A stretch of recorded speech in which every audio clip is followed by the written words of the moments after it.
Hadi Elfin.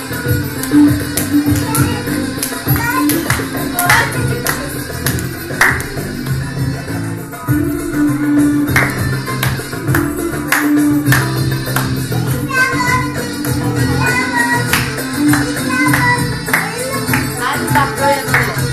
Tut elini, tut elini.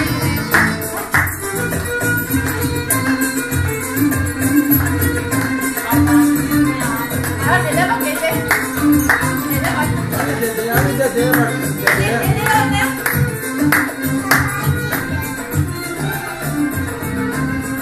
O yarış yapıyor. Ama bak ayağını kaldırıyor. Ne bakıyor?